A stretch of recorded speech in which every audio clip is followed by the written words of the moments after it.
Hello there. This is Steph from the Shorts and Hoodies crew, back here again with yet another episode of Real News. This is the weekly show where I run down some of the movie news headlines of the past week that interest me and give some of my thoughts and analysis. We have a lot of news this week, so I'm not going to delay. Let's get to our first story. I'm sure this is a real surprise. Over the weekend, the highly anticipated Spider Man No Way Home was released to the big wide world. And how did the fans respond? Uh, Pretty well, to the tune of $260 million over the opening weekend, and a total international box office of over $600 million. The second highest domestic box office opening in history, just ahead of Avengers Infinity War and behind Avengers Endgame.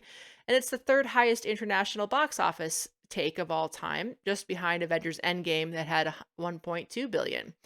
One can only imagine what the opening could have been if not for that pesky nuisance. No, not Spider-Man. That other annoying bug whose name I won't mention. Yes, I know spiders aren't technically bugs, they're arachnids, but never mind. I'm over explaining this joke, anyways. Speaking of Spider Man, Marvel Studios president, fellow hat wearing enthusiast, Kevin Feige confirmed that Marvel and Sony are teaming up to produce at least one more Sony Marvel joint Spider Man movie, which is, to quote the late great Norm MacDonald, the cover of Duh magazine. Of course they are. Mr. Feige, or Sir Feige, if I had any say, outright confirmed the news because he did not want fans to go through any sort of separation trauma like what happened after Far From Home, where Sony and Marvel kind of broke down in their negotiations over the film. Amy Pascal has also said that the Spider-Man franchise is planning on three more, another trilogy of movies with Tom Holland. So it should be exciting to see where our friendly neighborhood Spider-Man goes after the events of No Way Home. All right, to our next film, or next story, excuse me. Warner Brothers and DC Films' Blue Beetle is moving from streaming to have an exclusive theatrical release. The superhero project was originally developed to be on the streaming service HBO Max, but Warner Brothers announced this past week it will instead get a theatrical release on August 18th, 2023. Blue Beetle was one of a number of DC films being developed for streaming along with films such as Batgirl. Warner Brothers previously said its entire 2021 movie slate day and date to HBO Max, with the last one being Matrix Resurrections coming up here on the 22nd. But they will resume exclusive theatrical windows in 2022. Its films will hit the streaming service 45 days after entering theaters. So you'll still get your money's worth in terms of HBO Max subscription fees, but you will have to wait a little bit for the newer films to be on the platform. On to our next story. On Monday, we got our first trailer for Robert Eggers' The Northman. Set at the turn of the 10th century Iceland, the action packed film from Focus Features follows a young Viking prince named Amleth. Sounds like Hamlet, on a journey to avenge his father's murder after he's murdered by his uncle. Also sounds like Hamlet, doesn't it?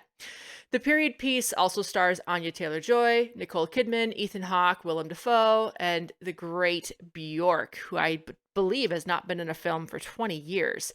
It also reunites Eggers with Dafoe and Taylor-Joy, who starred in his films The Lighthouse and The Witch, respectively.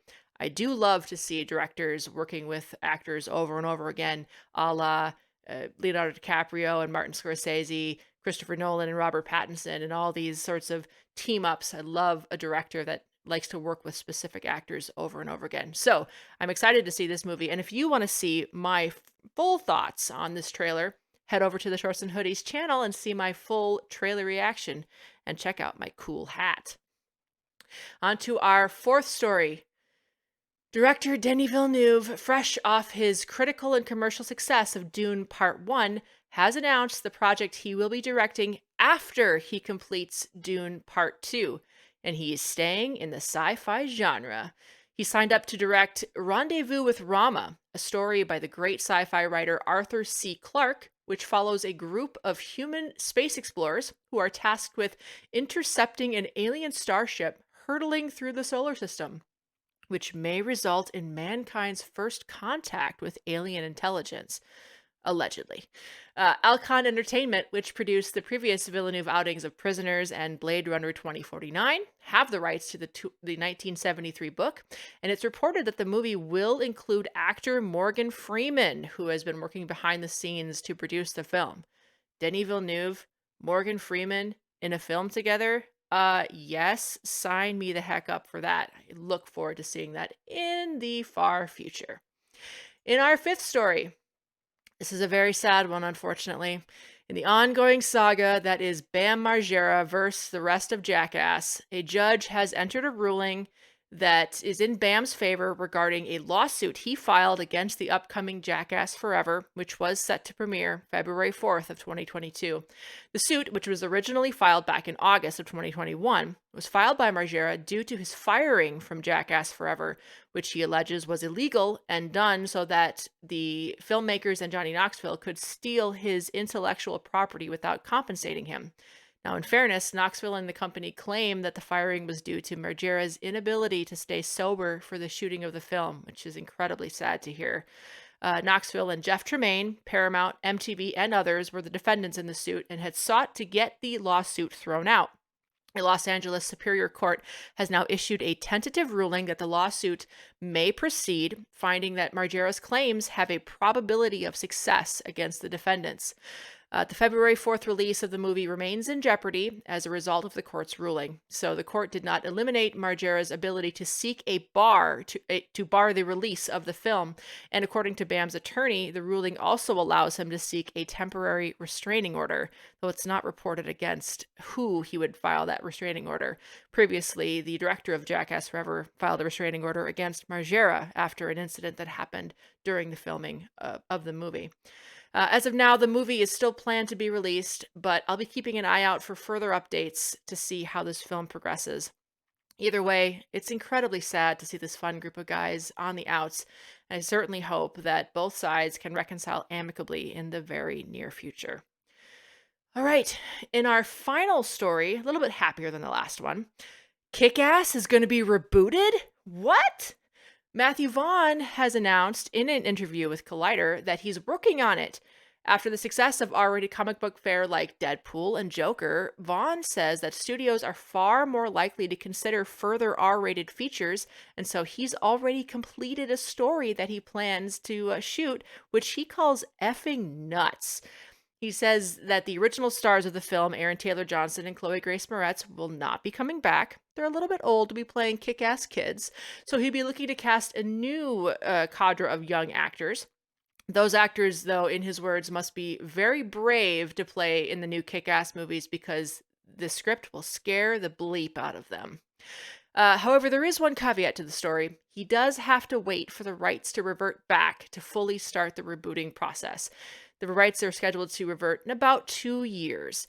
That isn't a huge amount of time when it comes to blockbusters, so I would not be surprised if a casting announcement for the new Kick-Ass crew will be on the horizon. All right, so that is the Geek Movie News headlines for this week. Don't forget to like, comment, subscribe to this channel, like, comment on this video, let me know what news you're excited to hear about or want to hear about next week. You can always follow us here on the Shorts and Hoodies channel to see other great videos. We've got our podcast episodes that air on Mondays, which is our Anything Goes kind of conversation podcast on Mondays. And on Fridays is our Top 10 Movie Draft show, which is always really fun.